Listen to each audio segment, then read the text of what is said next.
Hello, everyone. Good morning here in the United States. Good afternoon over there in the UK. And welcome to this special event EKU Chautauqua presentation with author and navigation expert David Barrie, who is joining us from across the pond in England. Hello again to you, David. Thank you so much for being here and being at EKU Chautauqua. Very nice to be here. And we are coming to you at a special time because we are linked up with two EKU classes. Those of Dr. Radhika Macheka. You can see an image of her classroom. You should, in any case, in part of your screen. That is her Animal Studies 497 Human Wildlife Conflict course. So thank you, Radhika and class, for being here. And also you see on screen Dr. Cy Mott and some members of his Biology 550, 750 course on animal behavior. So good to see you all, and thank you for being here as well. We look forward to some Q&A and discussion after David's presentation. So welcome again to everybody in those classes, and welcome to the viewers out there. I know that you're already chiming in and saying hi. John and Cardona, Jennifer and Matt, and Stacy and Kelly and others. In addition to the class members here, all of you out there watching on YouTube are encouraged to share your comments and questions for David for the discussion and Q&A as well. So to get to the presentation, you can see David Barrie's full bio in the notes below the YouTube video. So let me just highlight a couple things here. David Barrie is a lifelong sailor, a world traveler, a former member of the British Diplomatic Service who worked toward the Anglo-Irish Agreement, a fellow of the Royal Institute of Navigation, a commander of the Order of the British Empire, and if that's not enough, he's also the author of two highly acclaimed books about navigation, Sextant, A Voyage Guided by the Stars and the Men Who Mapped the World's Oceans from 2015, and more recently, you can see that, there we go, Supernavigators, Exploring the Wonders of How Animals Find Their Way from 2020. And Supernavigators was the Nautilus Gold Award winner in the Animals and Nature category and was declared the best natured book of the year by the Sunday Times, which called it, quote, immensely entertaining, engrossing, and all you can do is gasp in amazement. And I've read most of the book already, and I can say it's a wonderful, ranging, and fascinating discussion. And so, David Barrie, thank you again for being here. We all look forward to what you have to present and to some Q&A and discussion afterwards. And so, with just taking a minute here, I'm going to go ahead and share my screen for your presentation and ask others to go ahead and drop off. And then we will see you back on here when you're done your prepared remarks. Okay, so hopefully here we go. Go ahead and take it away, David, as soon as you can see. Well, Eric, thank you so much for inviting me, and I'm glad that I've managed to contribute to this series, even if it's only virtually. It would have been great fun to have come to Kentucky in person, but well, maybe another time. So my aim today is ambitious. I want to give you an overview of the science of animal navigation in about half an hour, which is a fairly preposterous ambition, but I'll try and do it. And then there'll be time, I hope, for people to ask questions and explore some of the issues that I hope I will have raised. So the first thing I want to do is to sketch some of the remarkable navigational feats that animals can perform, animals including human beings, incidentally. And then I want to talk about the various navigational systems that they use, in other words, how they achieve those things. And then finally, I want to offer some views on what the science of animal navigation means to us humans. In other words, why does any of this really matter? Well, when we talk about navigation, we tend to think of things like these. Can I have the first couple of slides, please? Here's a typical modern marine compass of the kind that you'll find on any ship or boat. And then the next slide, and this is a sextant, a modern sextant of the kind that you use to do celestial navigation. Celestial navigation was the crucial method of fixing your position on the open ocean until really the advent of satellite navigation. So it's a wonderful thing, but it's also now something slightly of the past. But these things obviously are all technical tools, the technical tools of modern human navigation. Navigation, however, plainly has a much longer history than any of these things.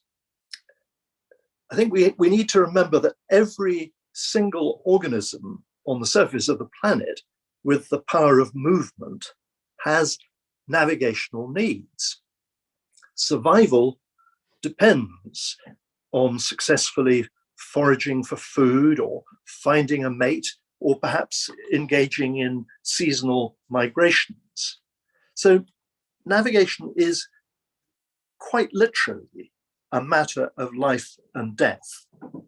And of course, evolution has been at work in shaping the navigational skills of our fellow creatures and ourselves, and selective pressures have given rise, therefore, to a truly astonishing array of different navigational tools, and we'll come to that later. The process started a very, very long time ago. So let's have the next slide. The earliest navigators that started finding their way around billions of years ago were single-celled organisms like this magnetotactic bacterium. Now, a bacterium like this has a little chain, you can see them on the slide, a little chain of magnetic particles that act like an internal compass. And that internal compass helps the bacterium find its way to the food sources on which it relies. Now, next slide, please. Moving up the scale of complexity, here we've got a box jellyfish. And animals like these can actively steer towards the edge of a mangrove swamp where they tend to find their prey. And they do that with the help of an elaborate array of specialized upward-facing eyes, which enable them to detect the shadows of the trees above them. Well, you may not be very impressed by these examples, but let's then look at some insects. So the next slide, is there a slide of a desert ant there? Oh no, okay, I don't think there is. Never mind, you'll have to imagine you're looking at a slide of a desert ant, which looks like pretty much any other ant. And the desert ant is a truly prodigious navigator. They live underneath the ground in the Sahara Desert. And of course, they have to go out hunting for food. And after zigzagging around for hundreds of meters, they may get lucky and find a dead butterfly or something. But then they do something really extraordinary. They pick the butterfly up in their jaws, and they don't follow the zigzag track back to where they started, as you might guess. They go in a straight line. They go straight back across the featureless, sun-baked salt flat to the almost invisible tiny little entrance of their nest. Fairly astonishing. Now, let's move on to the next slide. We seem to have missed out some here. I don't know what's gone wrong, but never mind. I was going to show you a picture of the monarch butterfly, and you all know perfectly well what monarch butterflies look like. And they, of course, are famous for their fall migration. Some of them get as far north as Canada, and then they fly as much as 3,500 kilometers back to a tiny area of upland forest in central Mexico, where they spend the winter months, gathered in vast numbers. This is a very famous and spectacular example of an insect migration. Now, I've got a slide, or at least I hoped I had a slide of a bogong moth. Is that there? No. Oh, there's the desert ant. And there's the monarch. Okay. Next one. Can we see the bogong moth, maybe? Yes. Oh, no, that's the, there we are. There's a bogong moth. Now, I have to admit, it's not a very impressive insect compared to a monarch, but it does something truly remarkable. It lives in Australia, and they breed up in Queensland. And when it starts getting hot in the summer, they head south to the snowy mountains of New South Wales, where they gather in little rocky crevices on the summits of the mountains. And you can see on the right of the slide there, they literally tile the walls of these caves with their bodies, tens of thousands per square meter. And they do that journey by night, and it's well over 1,000 kilometers. And when the summer heat comes to an end, these moths, the very same moths, fly all the way back to Queensland, again by night. So it's a two-way migration, unlike the monarch. A very impressive feat. And then what about, can I have the next slide, please? There we are. This is an African nocturnal dung beetle. And in case you're wondering why it looks a bit odd, the answer is it's wearing a cardboard hat. And I'll tell you about the reason for the cardboard hat later. The key point I want to make now is that these animals face a rather unusual challenge.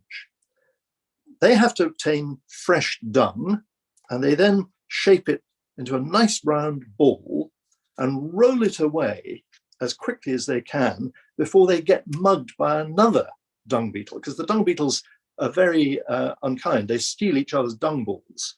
So the trick is to get away as quickly as possible. And to do that, you need to steer in a straight line. And the challenge for the dung beetle is that it has to hold the ball in its rear legs, and it has to go backwards in the dark. So how does it go in a straight line? Well, we'll come back to that later. Now, let's think about birds. Birds, I suppose, are some of the most famous animal navigators of all. Can I have the next slide? So here we have an Arctic tern.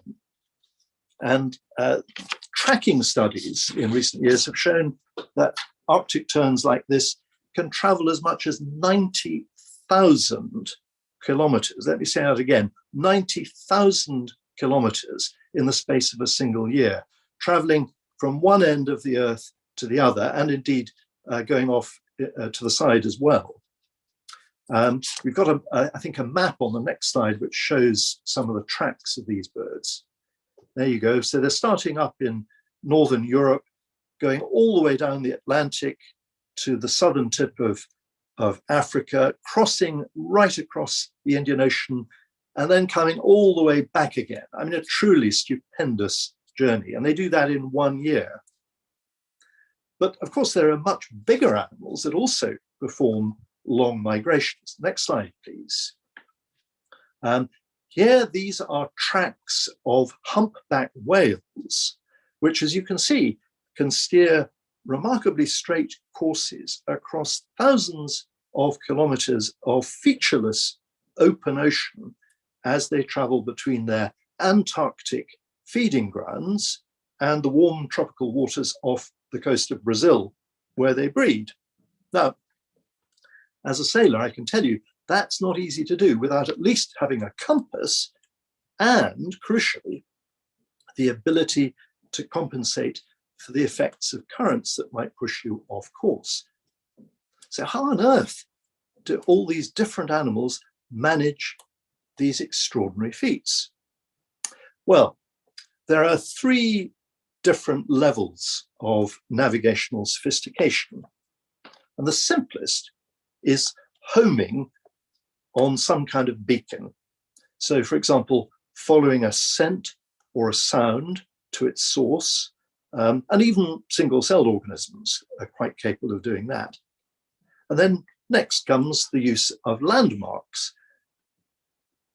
These are typically visual, like the Empire State Building or the Hollywood sign, but they can take many different forms. They may be based not on vision, but on sound or smell or electric or magnetic fields. And learning a sequence of landmarks enables an organism to follow a route that connects different places. And of course, route following is the method of navigation that we humans have tended to rely on most heavily. Now, moving up to a slightly more sophisticated level, let me talk about dead reckoning, as sailors call it, DR. This is the name that sailors of old gave to the business of keeping track of your speed and your course and the passage of time in order to work out your position in relation to the place where you started out. And that was always, and is still to this day, very important when navigating out of sight of land. And to perform DR, or dead reckoning, you obviously need a compass to tell you the direction you're going in. You need some kind of timekeeper, and you also need an odometer, something that measures distance. Now, human DR on the open ocean isn't very accurate because the errors rapidly accumulate, and it's incapable of detecting the effects of currents. But some animals are extremely good at DR, and scientists call DR, they have a more elaborate name for it, they call it path integration. Well, I expect you're wondering why I haven't mentioned maps, because that takes us to the next level. And maps are wonderful because they enable us to find our way to places we've never before visited, or help us to find new ways of getting somewhere we already know. And maps are so familiar to us that we can easily underestimate how difficult they are to construct. You may, in fact, be surprised to hear that really accurate maps are quite a modern invention. I had a slide earlier on of a 17th century map. There, that was it, that's it. So that's one of the very first accurate maps of France that was made in the late 17th century. And I don't know if you can see, there's a sort of pale outline and a dark outline. And the difference between the two is the difference between the old map of France and the new map of France based on accurate measurements of longitude.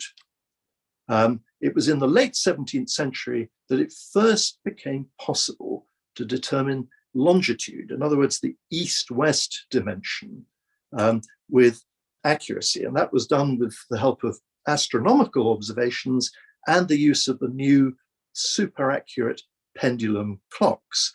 And King Louis XIV of France is supposed to have said that he'd lost more land to his astronomers than to his enemies. You can see France actually shrank quite a lot as a result of this new map-making endeavor.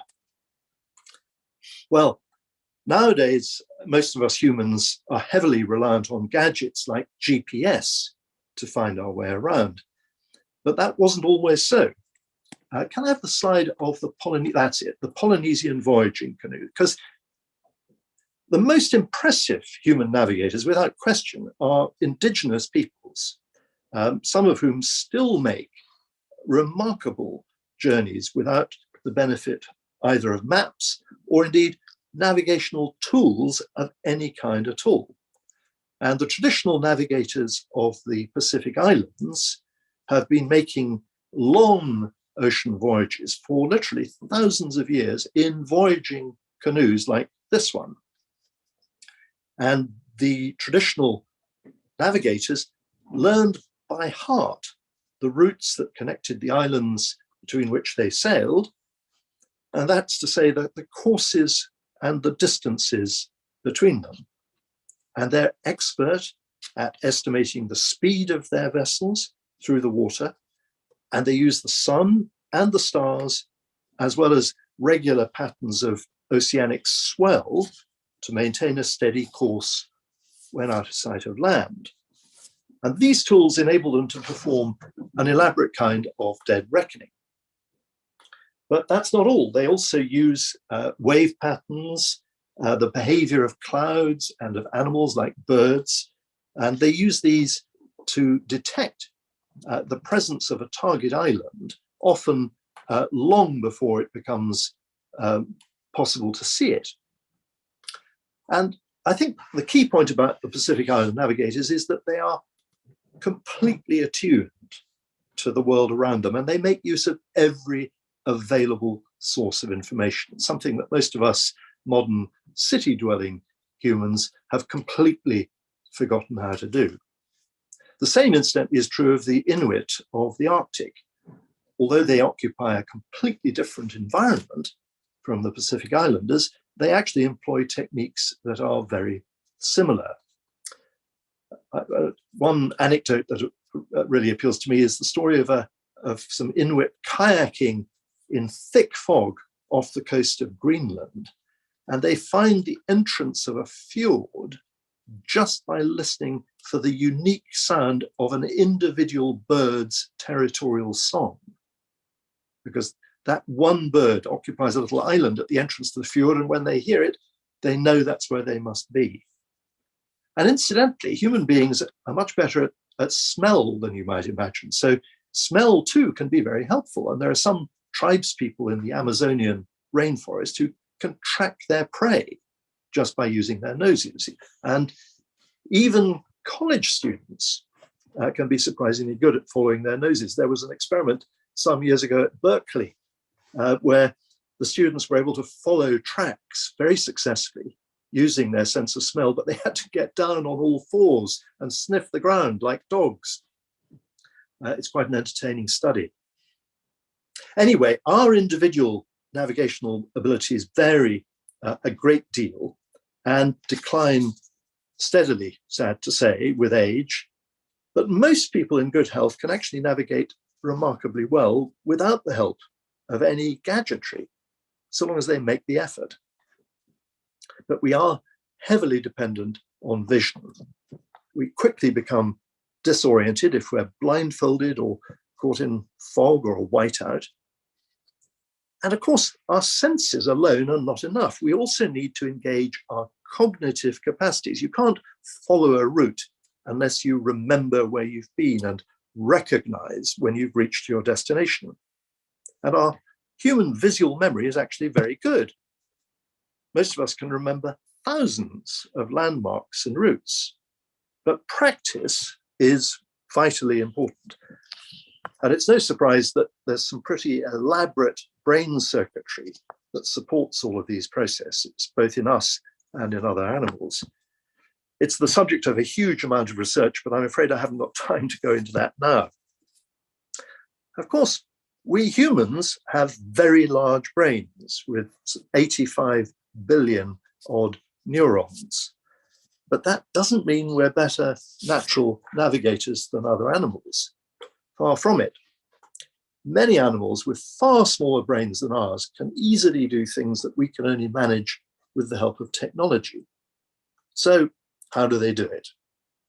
Well, part of the answer lies in the fact that our fellow creatures have very different sensory equipment from ours. For example, many insects can detect polarization patterns in the sky caused by the scattering of light. Desert ants, bees, beetles, butterflies all use these patterns as a kind of celestial compass. And amazingly, they can even make allowance for the movement of the sun across the sky during the course of the day. And that means they have to measure the passage of time with the help of an internal clock. And some insects, like desert ants, can also measure distance. And that's not all.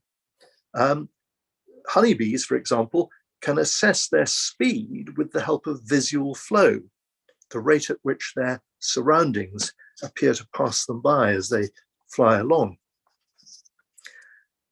So desert ants and bees are both really good dead reckoning navigators. They're also excellent at learning to recognize landmarks. And the desert ant and the Bogong moth even have a magnetic compass sense. And remember that dung beetle with its hat? Well, it can steer a straight course, believe it or not, by the light of the Milky Way. That's what the hat was all about. The scientists put a hat on it and found that when it couldn't see the Milky Way, it went all over the place. It's a very neat experiment they did in a planetarium. So these few examples illustrate the extraordinary sophistication of insect navigation. Though their brains are tiny, maybe a few 100,000 neurons, hundreds of millions of years of evolution have meant that they are really well adapted to their needs. And that, of course, explains why they are providing inspiration to designers of efficient robotic navigation systems and autonomous vehicles. But what about larger, more complex animals like birds, reptiles, fish, many of which undertake long and complex journeys? Take the homing pigeon, for example. 100 years or more of study have revealed many aspects of the pigeon's navigational toolkit. We know, for example, that when they're young, they learn to recognize all the landmarks in their home territory. We also know that they have a sun compass as well as a magnetic compass, as do many migratory birds. But homing pigeons' famous ability to find their way home, even when they've been anesthetized and taken to a release site in a completely unfamiliar location, hundreds of kilometers away, remains deeply puzzling. Many scientists believe that pigeons rely at least partly on their sense of smell to achieve this astonishing feat. But it's also possible that they may use very low frequency sounds, infrasounds, to detect beacons over long distances. Most astonishing of all, some migratory birds, can I have the next slide? Next one, and another one. Keep going. That's it. That's the reed warbler. Now, the reed warbler is astonishing, and it's not unique, in that it seems to have solved the longitude problem. In other words, it solved a problem that we only solved a few hundred years ago with the help of instruments. Next slide, please. Now, here on this map, it may be a little bit hard to follow.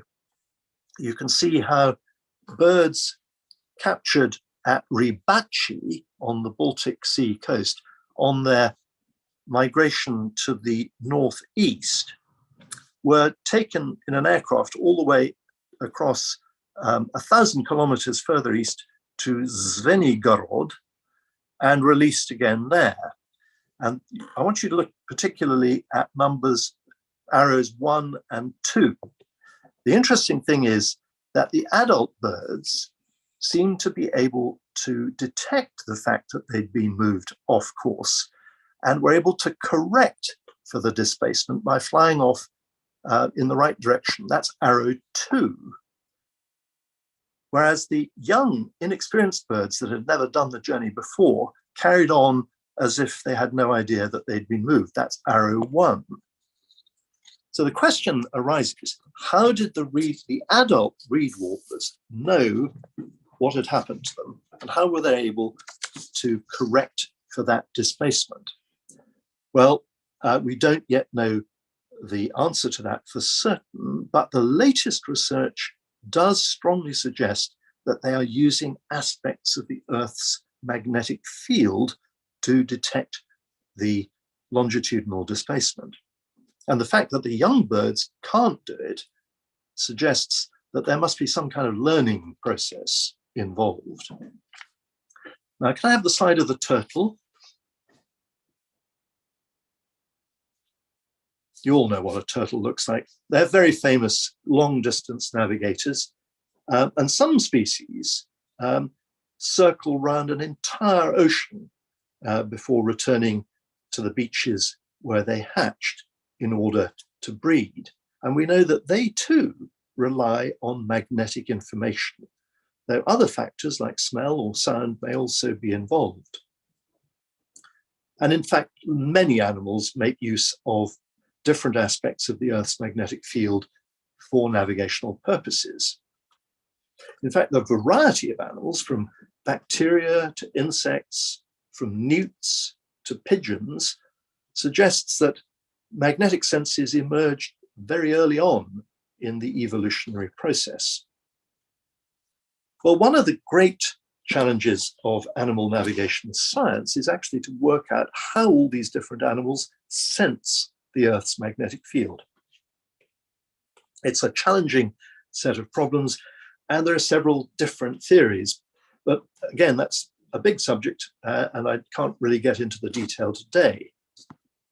Another big question is whether animals make use of map-like mental representations of the world to work out where they are and where they want to go. These are known as cognitive maps. Well, it's very clear that humans and some other mammals like rats and mice and bats make use of cognitive maps, but the lack of any widely agreed definition of what counts as evidence of a cognitive map is a bit of a problem, and quite complex navigational behavior can often be explained without invoking the use of maps.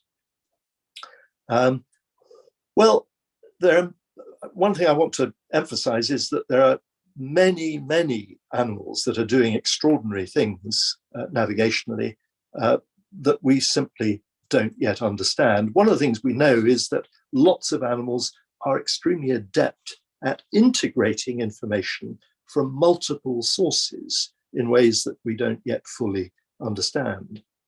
But if you look at, for example, whales or elephant seals or bluefin tuna or great white sharks, these marine megafauna make huge transoceanic journeys with great precision, and we simply haven't a clue how they do it. It's a real mystery. In fact, the best understood animal navigators are in fact insects. Here, the behavioral scientists and the neuroscientists working together are really making rapid progress. Well, why does any of this matter? I've already mentioned that the navigational mechanisms used by insects are relevant to the development of robots and autonomous vehicles.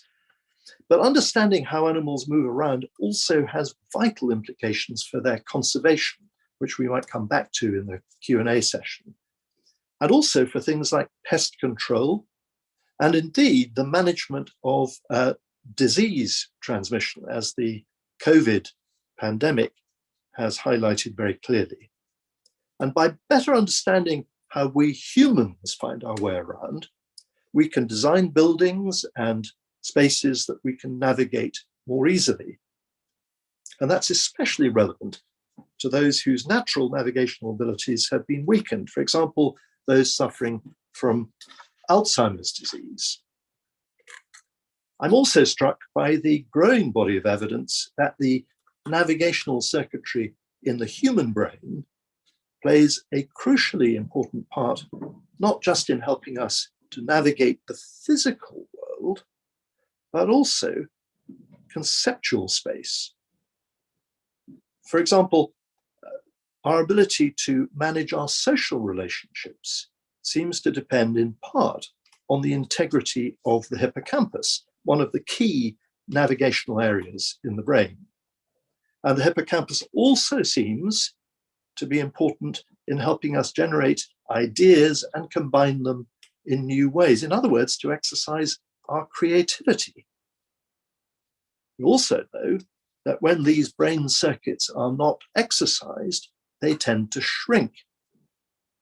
So, as we become more and more heavily dependent on GPS, the navigational circuits in our brains are likely to deteriorate. And that, in turn, might well make us more vulnerable to the effects of conditions like Alzheimer's disease, which often first attacks the navigational circuits in our brains. We would have less ability to cope with its effects, less resilience, in other words. Well, this is still a subject of debate, but the stakes are certainly high, given the rapidly increasing prevalence of Alzheimer's disease and the huge human and economic costs associated with it. More generally, I'm very concerned about the impact that electronic navigation is having on our relationship with the world around us. So I'd like to finish by reading a short passage from my book that addresses this very issue. The arrival of GPS has brought about an abrupt and fundamental change in our relationship with nature. Now we can fix our positions and set a course without the slightest thought or effort, without so much as raising our eyes from our glowing screens. The gadgets that seem to have relieved us of a tiresome burden are not only enfeebling us, but also distancing us from the natural world around us. GPS is almost miraculous, and it stands as one of the greatest technological achievements of modern times. But in our devotion to it, are we perhaps behaving a little bit like Faust, the man who sold his soul in return for the granting of his dearest wishes? Though we may not realize it, we are fast becoming navigational idiots.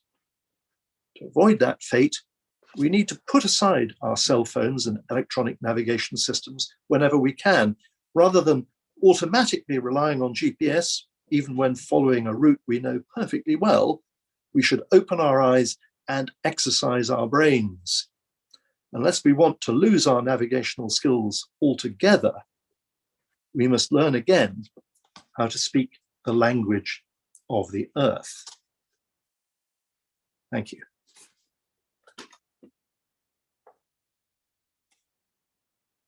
Thank you so much, David Barrie, for that wonderful Wayfinding Chautauqua presentation, touching upon many aspects of your book, drawing out a lot of implications for animals, right, and for ourselves and our relationship to the planet, to wilderness. There's already some questions coming in on the YouTube chat. I want to remind viewers out there that they are encouraged to add questions there, and I will monitor those and share those with David and company here on the screen. But I want to turn first to our various students and the professors in the room, Dr. Simot, Dr. Radhika Macheka, and their students, and see if any of them might have a question to get us started. Go ahead and feel free to unmute yourself or raise your hand, or any of the other Zoom protocols. You can put something in the chat as well. I'll monitor that. I did want to note, so we don't get to navigation and migration until the very next chapter we cover in the class, so we just missed you. But you covered a lot of my lecture material, so thanks for doing my work for me. I haven't seen what the YouTube comments are, so I apologize if I'm stealing anybody's question, but we know that due to climate change, we've got shifting species ranges heading towards the poles and heading up mountains, but I'm less familiar with predicted effects on things like navigation. Are you familiar with any predicted effects of climate change on navigation, long distance migration? That's a really interesting question. I think short answer, no.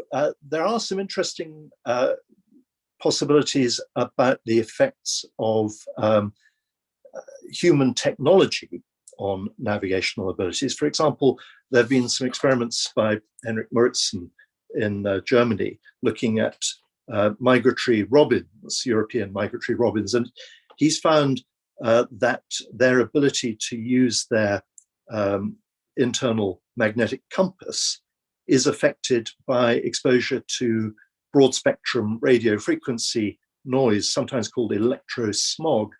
Other people haven't all been able to replicate that, but it does seem quite possible that animals that have magnetic compasses may be vulnerable to interference from human sources like that. I think the biggest threats have to do more with loss of habitat and things of that kind.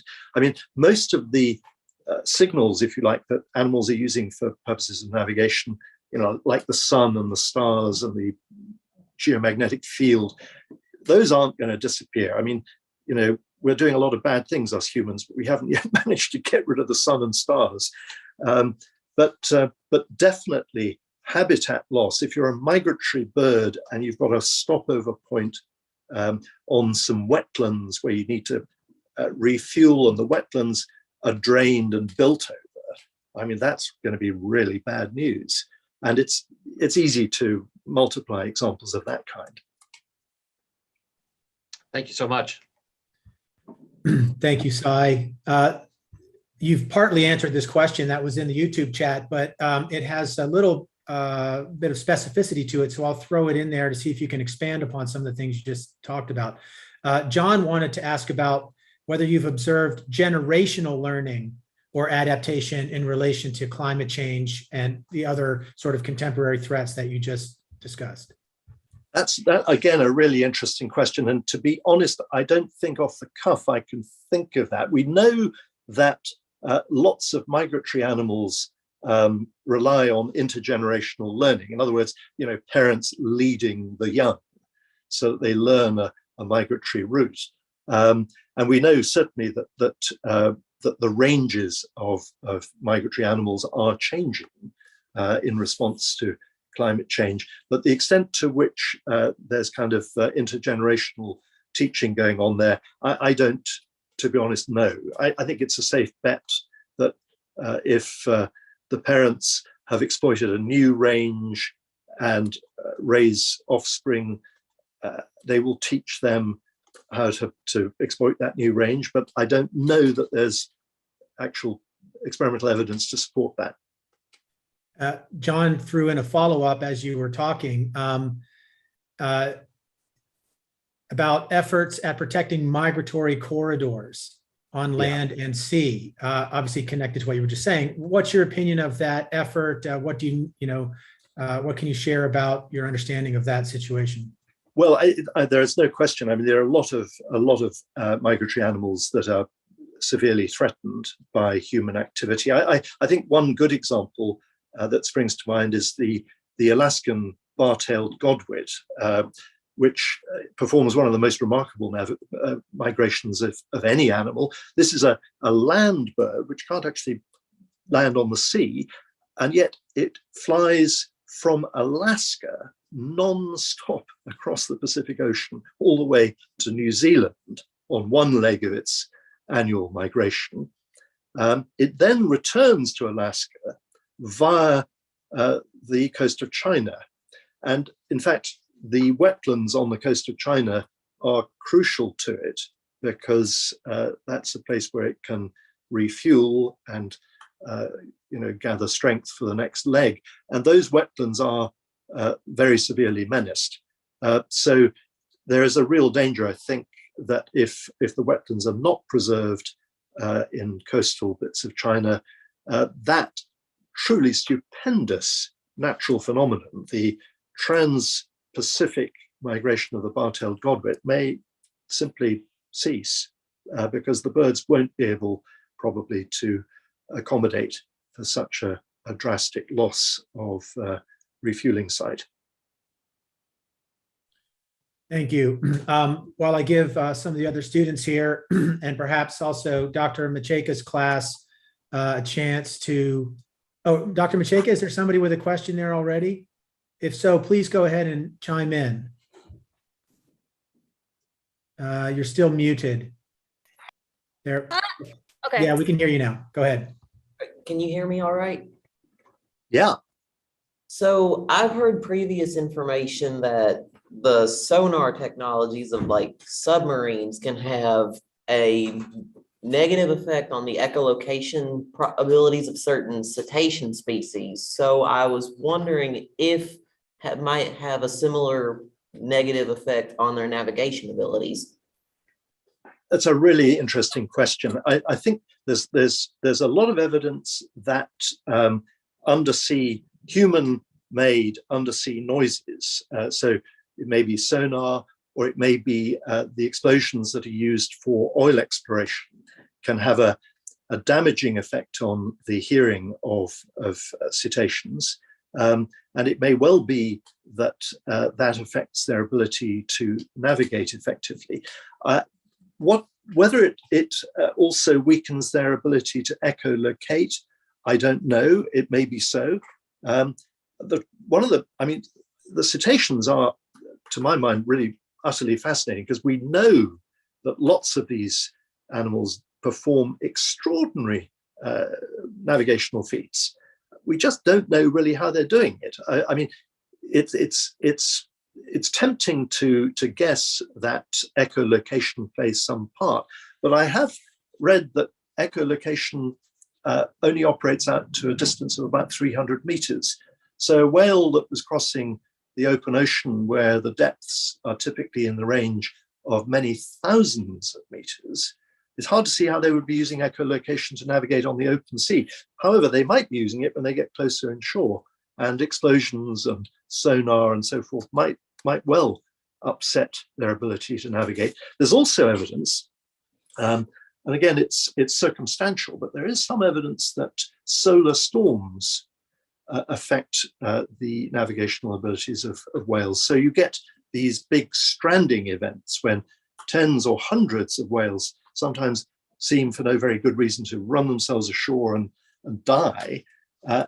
And it looks as if that may possibly be connected with solar activity that in turn disturbs the Earth's magnetic field, and therefore perhaps interferes with any kind of magnetic compass system or even map system that the whales are using. But we just don't know. It's a really intriguing question. Thank you. Yeah, thank you. Great question.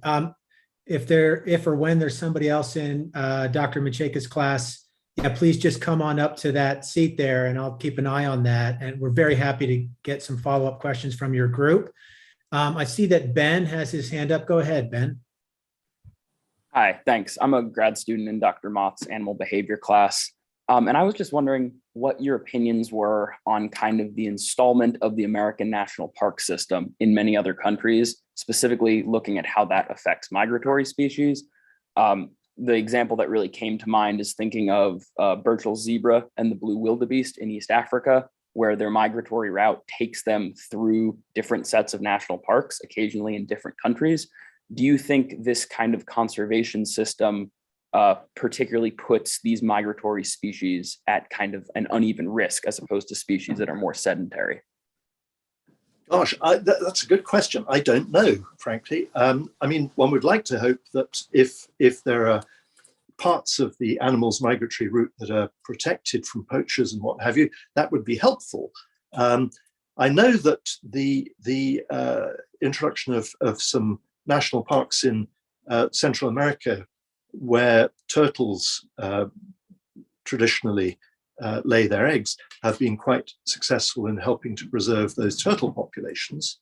But I don't really know of much research, and there may be some that I haven't come across, but I don't know of much research that touches on the question of how useful parks of that kind are in relation to land animals, for example, the ones that you mentioned in Africa. So I'd like to know more. Do you know anything about it? Briefly, I spent a little bit of time there in an abroad program. The biggest thing seems to be that you just have animals that people inherently don't want near themselves. And you have to provide some sort of either migratory corridor or some other way for them to move from foraging area to mating area as the rains change seasonally. But because those are all in different locations, occasionally in different countries, you have lots of stakeholders who have oftentimes completely different interests, some with conservation in mind, some with agricultural livelihood, and it just gets really complicated. But thank you. Yeah, no, that's a really good point. Obviously, those things really need to be connected up properly, and that's not happening. So difficult. Thank you both. Let me turn to another question from our YouTube chat from Eric, Eric with a C.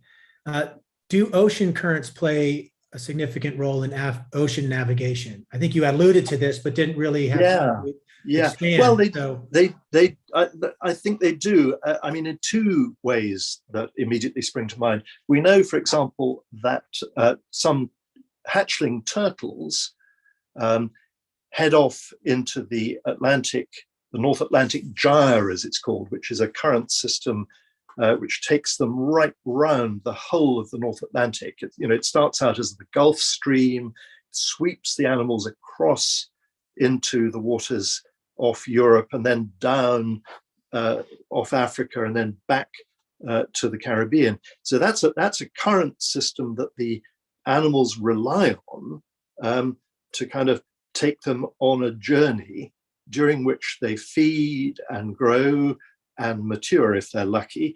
And then eventually they get back, if you like, to their home patch where they can breed and reproduce. So ocean currents definitely provide a very important transport mechanism for a lot of marine animals.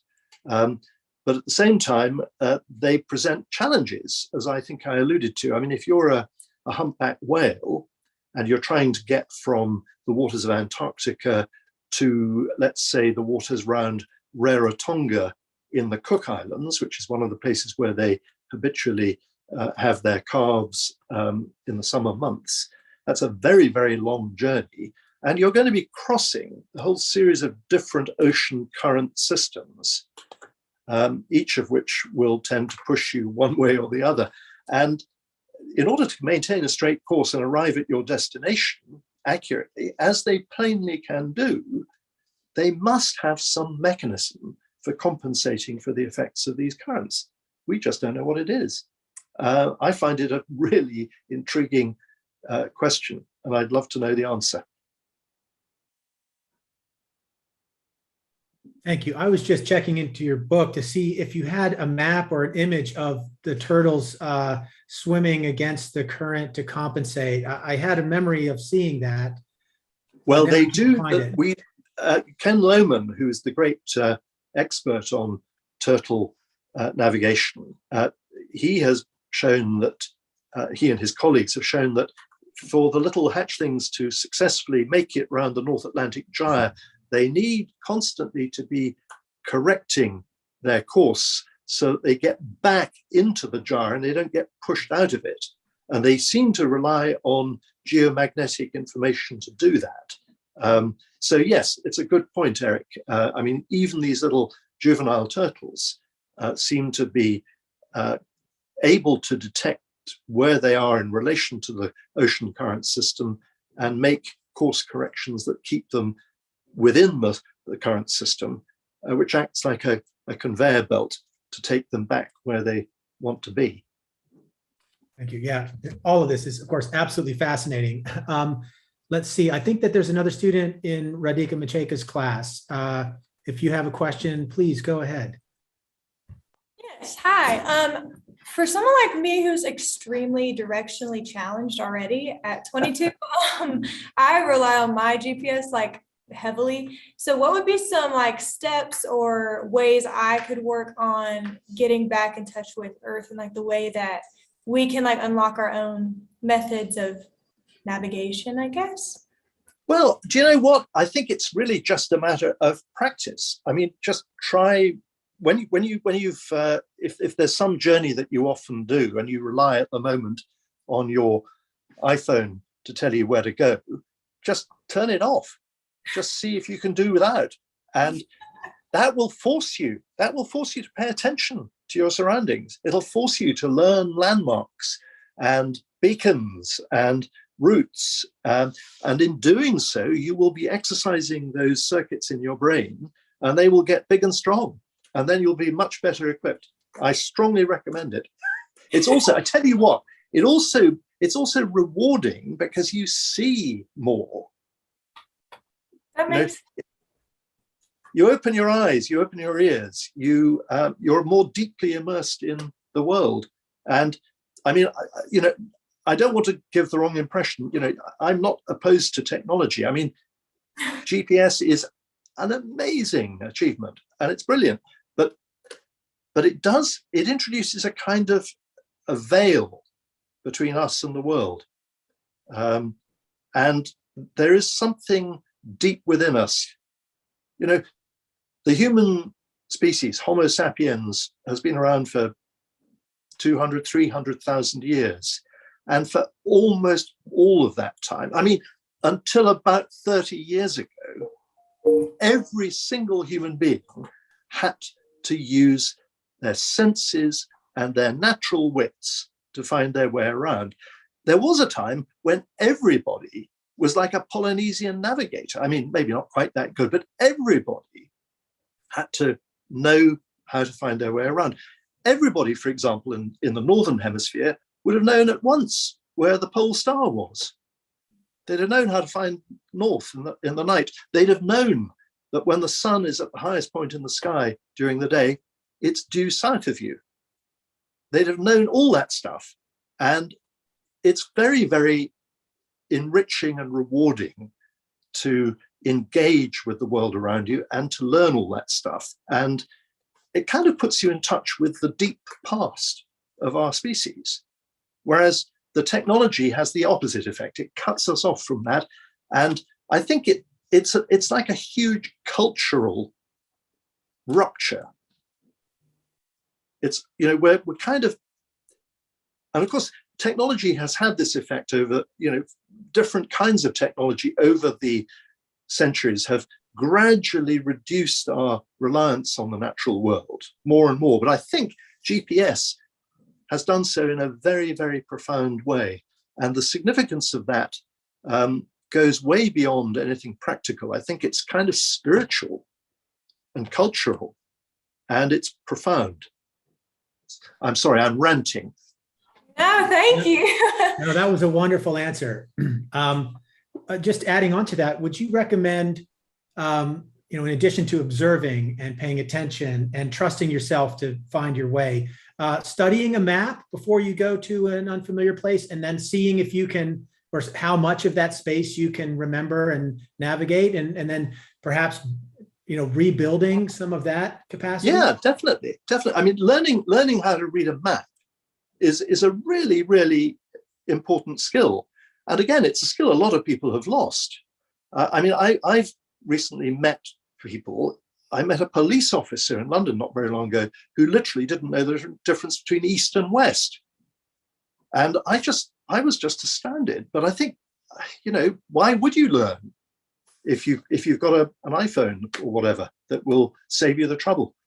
So yes, I think learning to read maps, learning how to use a compass. If you're really crazy like me, you can learn how to do celestial navigation with a sextant. I have to say, fixing your position on the surface of the planet by reference to the light of a star that's 500 light years away is truly sublime. It's wonderful. This is a question from the YouTube chat. Are there animal navigational skills, or if so, what animal navigation skills have had the most impact on our navigational technology? Are there animal skills that have inspired, right, or generated our technologies? Yeah, definitely. I mean, certainly the work I mentioned on the desert ant, which is a remarkable body of work over 50 years, done by a German scientist called Rüdiger Wehner and his colleagues. That has inspired a lot of work. I think I mentioned on robotic vehicles and so forth. So I think, you know, the ability to kind of create mechanisms that do navigational tasks in very, very simple ways based on animal models, that's quite powerful. So, for example, the desert ant, like most insects, has something in its eye which enables it to detect the polarization patterns in the sky, and it's what's called a matched filter. And a matched filter can be used in machinery to achieve exactly the same effect. It's a very, very elegant solution to a problem. Fascinating. And as you were talking, Eric chimed in with another thought about following up about how dung beetles use a form of celestial navigation to go in a straight line. And do you think it's possible other animals use this? I think you just alluded to, that, but is there anything else you want to add? Well, I actually I'm very fond of the Bogong moth, as you may have gathered. I spent some time in Australia with the team who were experimenting on Bogong moths a few years ago, and who discovered that the Bogong moth has a magnetic compass sense. But subsequently, they learned that the Bogong moth also has the ability to navigate by the light of the Milky Way. So there's another animal that can navigate by the light of the stars. Birds, migratory birds, have a stellar compass system. I don't think I mentioned that in my talk. I should have done. So migratory birds often fly by night because it's cooler. Overheating is a real problem for migratory birds. So flying at night is a good thing. Also helps to avoid predators. But how do you know which way you're going? Well, you've got your magnetic compass sense. But better still, if the night is clear and you can see the stars, you can use them. But interestingly, birds don't use a single star, Polaris, as we would do, perhaps. They look at the rotational pattern of stars in the sky. So you've got to imagine that as the Earth turns during the course of the night, the stars appear also to rotate across the sky around a fixed point, which is the northern or southern celestial pole. In other words, the point in the sky vertically above each of the axes, the axis of rotation of the Earth. And amazingly, young birds seem to be able to watch the sky and work out that this is happening, and they can locate the center of that rotational system. And they know that is due north or due south, which is truly astonishing. And that's been demonstrated repeatedly with lovely experiments done in a planetarium where they were able to move the rotational system around and they could make the birds go in different directions. Fantastic. David has a question following up on your mention of how wetlands could eliminate, or threatened wetlands might eliminate a bird species' ability to migrate due to lack of refueling. Are you aware of any urban planning that's taking animal migration into account? So not just, yes. Yeah, no, that's a really good question, because what a really, really big problem that I perhaps should have mentioned is anthropogenic, human-made light pollution. So big cities, skyscrapers that are lit at night and that kind of thing, they are an absolute menace for migratory animals, particularly birds and insects. And I'm happy to say that some cities in the United States particularly have introduced ordinances to reduce the lighting of buildings at night, especially during the migratory seasons. And I wish that would be repeated elsewhere. I mean, here in London, where I live, there's just a grotesque amount of light pollution. And light pollution affects the navigational abilities of many different kinds of animals, not just birds and insects. It also, incidentally, has quite a bad effect on human health.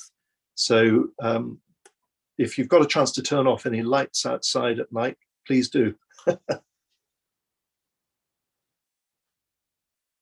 Okay, I'm looking at the clock. We've got about, 5 or so minutes left. So if any of our students in Dr. Macheka's classroom or on screen want to get in, please do so soon.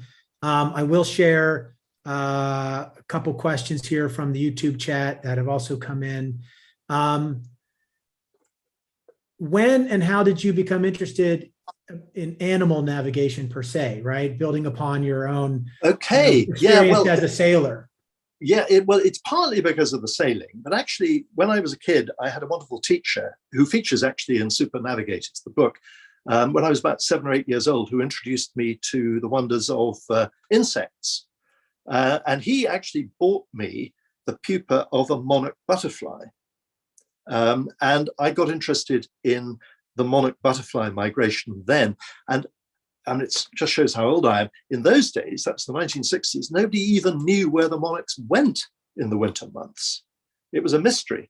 And so I can date my interest in animal migration certainly to a very early age when I was maybe 8 or 9.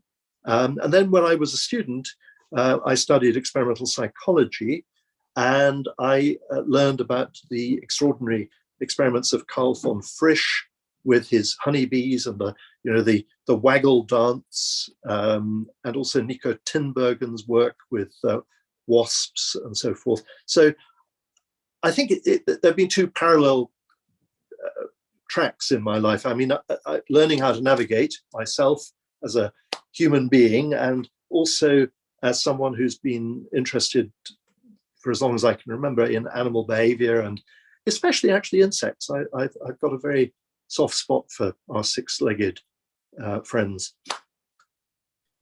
Wonderful. Any other questions from our students in the house? Keegan, are you leaning in? Not to put you on the spot, but I'm wondering whether you are. Maybe he's typing something. All right, there is one more lovely softball question here from the YouTube chat. You know, you mentioned in your biography that you are a great descendant of J.M. Barrie. That's right. How does, and you seem to be an eternally youthful person. I think being in touch with nature partly does that to you. But how does Peter Pan figure in your life today? Oh, wow. Well, the main thing I have to say is that I don't benefit financially, sadly. No, J.M. Barrie left all the royalties to a children's hospital, Great Ormond Street here in London. But no, I mean, he's, my father knew him. I never knew him. He died before I was born. But I'm fascinated by him. And I think to tell you the truth, I think he's much misunderstood. And I think Peter Pan, as a play, is much misunderstood. I think people tend to think of it as a children's story, whereas actually it's really quite a dark tale about what happens when people grow up, and what happens when they don't grow up.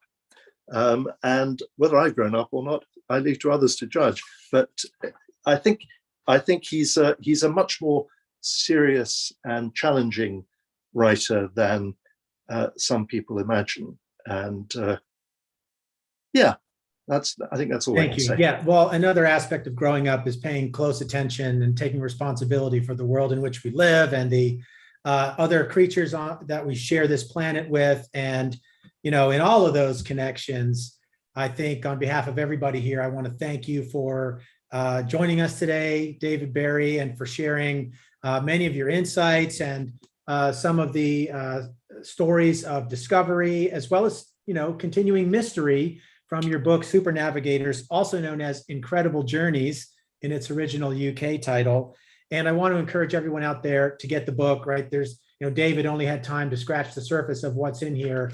And among other things, you know, talking about the great magnetic mystery, he says, you know, as he alluded in his talk and the discussion here several times, that much of this remains a mystery. And indeed, a Nobel Prize may well await those who eventually find the answers to it. Not just, to all the ways in which different animal species use magnetism to find their way. So again, thank you so much, David Barrie, for being here, for your presentation, for your engagement with our students. Thank you to Doctors Sai Mott and Radhika Macheka for accepting my invitation to try this little Chautauqua experiment. This is the first direct, Chautauqua presentation we've had involving classes. I think it was a great success.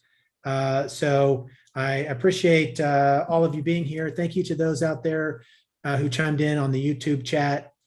And I'm going to ask David, at least, and the others, if you wish, to remain here in the Zoom room. And for now, out there in YouTube land, thank you again for being here at EKU Chautauqua. We have one more event coming up next week on Tuesday night with Crystal Wilkinson, the Kentucky Poet Laureate. That's back in O'Donnell Hall on campus, 7:30 p.m. our usual time. And that will close out this year of wayfinding at EKU Chautauqua. So thank you again, everybody, and have a great day. You can see everybody's clapping and chiming in, and there's thanks coming in on YouTube. So that's it for now. Take care. Thank you.